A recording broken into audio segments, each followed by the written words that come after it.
Do you want an amazing marriage? Are you ready to take your marriage to the next level?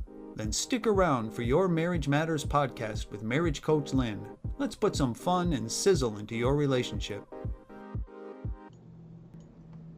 There's a radio host and comedian by the name of Steve Harvey.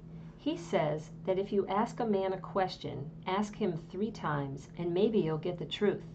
The first time, his answer will be something that makes him look good. The second time, he'll tell you what you want to hear. And maybe the third time, you'll get the truth out of him. Oh, the difficulty of telling the truth. Last week, we talked about why we lie and how lying can be detrimental to relationships. Can you imagine a world where the norm was to lie? How could you have confidence that your conversations were fruitful? I watched a documentary on Netflix 2 years ago and many TED Talks about honesty and dishonesty, and it changed my life. It's very concerning what the research says and the prevalence of lying. I have a book recommendation, The 4 Agreements by Don Miguel Ruiz. One of the agreements is to be true to your word, to keep your word. If more people meant what they said and only spoke words which conveyed truth, we would have a culture filled with people who show more honesty and integrity. Today is the last part in our series, The Big 4: forgiveness, friendship, honor, and honesty.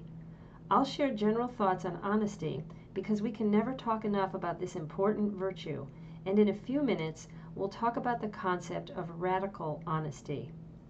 My general thoughts on honesty.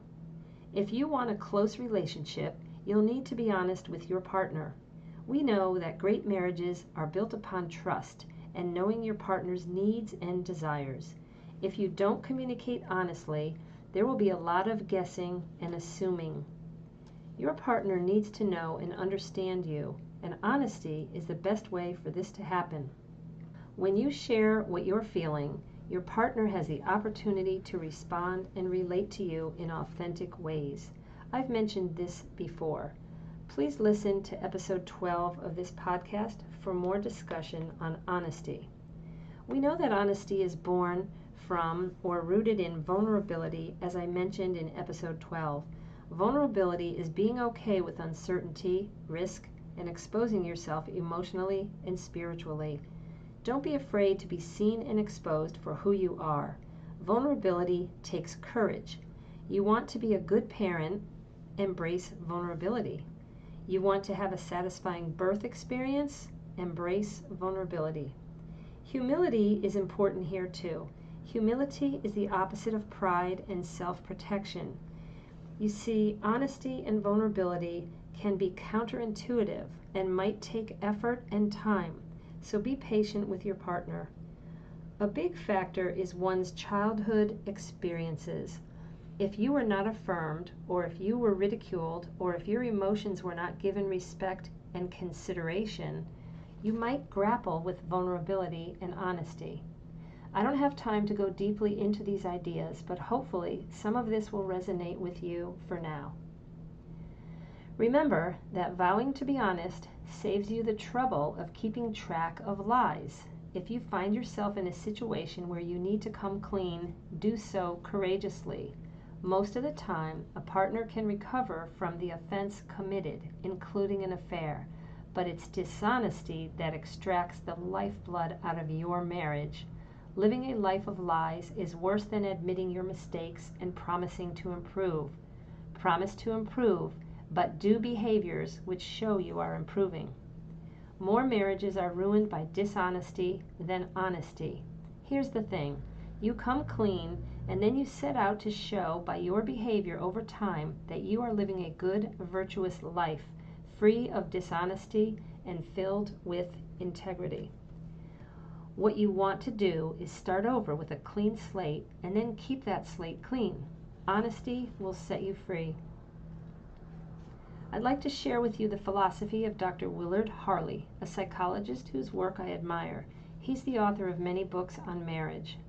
Dr. Willard Harley created the policy of radical honesty. Basic concept number 6 is called the policy of radical honesty.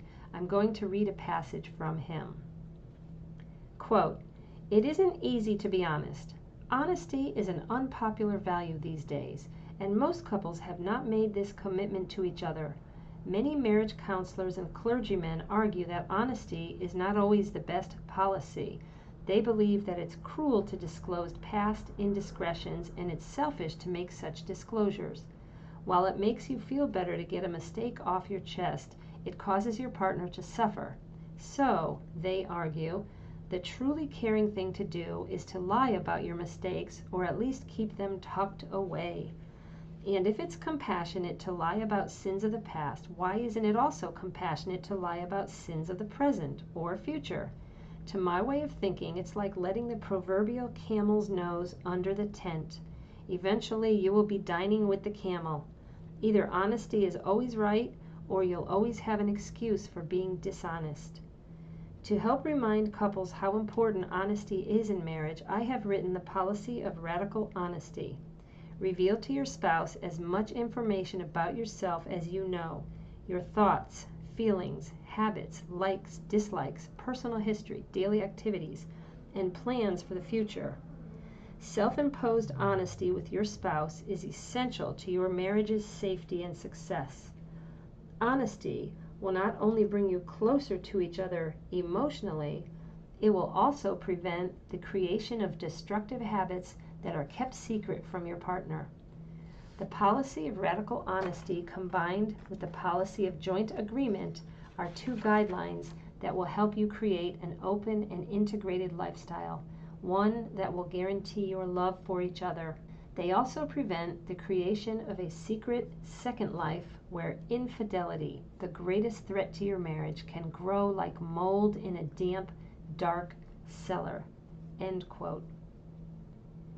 In new relationships, partners often conceal flaws so that they appear more desirable to potential mates. Surprisingly, lies are just as common in long-term relationships, though the reasons for the lies change. Partners in lasting relationships lie because lying can be easier than explaining the truth. They can delay difficult conversations. They want freedom from a partner's ongoing scrutiny. They can protect partners' feelings, so they think. We can see how lying is desirable in the short term.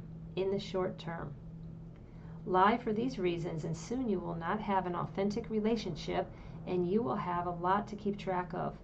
A white lie now and then won't hurt a relationship, but lying on a regular basis can undermine a relationship. Lying can become so effective in avoiding real discussions of sensitive issues that it leads to false harmony. If a couple truly desires closeness, then learning to sensitively and respectfully discuss uncomfortable truths together is a far better bet than lies. Telling the truth isn't necessarily a skill, although how to communicate effectively is a skill. But think of telling the truth as a virtue and a habit. Telling the truth and honesty is one of the best habits you can adopt. Can you see why I included honesty in my Big Four series?